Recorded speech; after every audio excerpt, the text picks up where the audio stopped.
Now here's a quiz question for you. What's the connection between the Taj Mahal, Ealing Film Studios, Grimsby fishing trawlers and the Sopwith Camel? Well, they're all powered by engines built by Ruston and Hornsby, engineers to the world, but based right here in Lincoln. A few years ago, a photographer wandered into an old factory building in Lincoln. I was the last company's full-time photographer. We were in here to do a quick shoot. We walked into this room and we just kind of stopped and said, "Do you realise what you've got here?" There was shelves and racking and boxes of glass slides, glass negatives, cine films. The whole thing was just an Aladdin's cave. He'd come across one of the most complete records in British industrial history, the archives of engineering firm Ruston and Hornsby. Now behind me is Siemens' factory, but once upon a time this whole area was covered in engineering firms. Ruston and Hornsby was the biggest.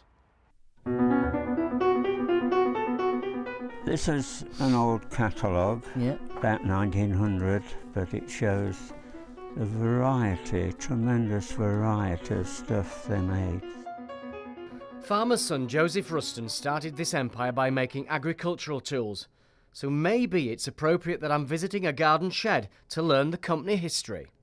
You wouldn't necessarily think of a big engineering plant coming from Lincoln. Lincoln is thought by most people who don't know it as an agricultural town. Being an agricultural town, they needed agricultural implements. But then the age of steam came, the Industrial Revolution. This was at a time when Britain were engineers to the world. Ruston had both an eye for business and for new inventions, like steam-powered diggers, sold to the builders of the Manchester Ship Canal. At that time, all canals and railways were dug by manual Irish labour, and there was so much work going on that the price of their labour had skyrocketed, and they put in an order for 71 Ruston navvies. Oh, goodness. Very good for Ruston. You can charter Ruston's history through the kind of products they've developed over the last century and a half. Certainly the diesel engine, in conjunction with Hornsby from Grantham, is a pivotal point. Yes, an oil engine invented by Herbert Stuart Ackroyd was first made in Grantham by Richard Hornsby. History shows that Rudolph Diesel proved better at filing patents, but in its day the Hornsby-Ackroyd engine was used the world over, including in the Statue of Liberty, the Taj Mahal, and the generator that powered Marconi's first transatlantic wireless signal. I think engineers by nature hoard stuff because they think that they need to refer to them. And of course, that's the beauty about the archive. Ah, the archive, that stash of pictures and documents telling Ruston's history. Photographer Phil had told friends at the university about the hoard of photos and plans he'd spotted. Coincidentally, Siemens were looking for a new home for their historic collection, but few places could take such a mass of material. One of our key goals was to try and keep them intact. With the help of Professor David Slythe from the university, we put together a plan to try and keep them together. The plan was to place the whole lot in the Lincolnshire archive and open it up to the public, putting it online. Well, we saw it on site down at Firth Road, saw how much there was, had a slight panic. I mean, by training I'm a medieval historian and an archivist, so this is quite alien to me. We needed help, both of knowledge and of just hands doing the physical scanning. It was time to call in the engineers, volunteers with Ruston knowledge, handy when identifying what was in all the boxes. We just collaborate between each other and bounce ideas about, and we've virtually seen everything from the early days of the 1850s right up to modern day gas turbines. It's hard, isn't it? Yeah. I actually found a photograph of me around about 1970. So I'm actually in the archives. It's Lincoln's history, and no way should it be destroyed or lost or forgotten about. That history includes a few missed opportunities, like the Caterpillar track. That's the man, Roberts. He was the chief engineer who was the brains behind both the development of the engine and the tracked vehicles. And there was a special stretch on Skegness Beach that was the equivalent of Daytona Sands, you know, in America, where they had these things going through their trials. Caterpillar is a huge American company now, isn't it? Well, yes, because Hornsby's failed to convince the army, and also they failed to convince the farmers, but the Americans were a little wiser.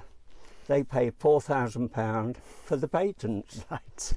And a few years later, when World War I came about, we were paying them. Definitely the one that got away. Definitely. At the end of World War I, the companies merged. Hornsby's had an empty order book, but Ruston's were flying high. They'd spent the war making aeroplanes, and in this factory behind me, they made nearly 3,000 Sopwith Camels. For the next 50 years, engines of every size and shape left Lincoln's factories, and the company kept up Joseph Ruston's knack for spotting new technology. In the precise language of the engineer, it's called a jet propulsion gas turbine. To you and me, it's the jet engine, one of the marvels of this century of marvels. Ruston's wanted a part of the new jet technology developed by Sir Frank Whittle. The then technical director was sent to Power Jets to recruit the top man to develop the gas turbine.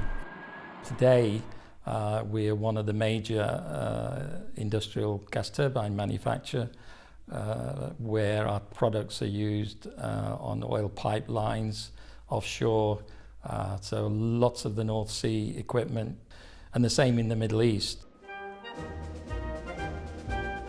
The online archive's growing. They're uploading 2,000 images a week at the moment, and that's only a fraction of what's going to be made available.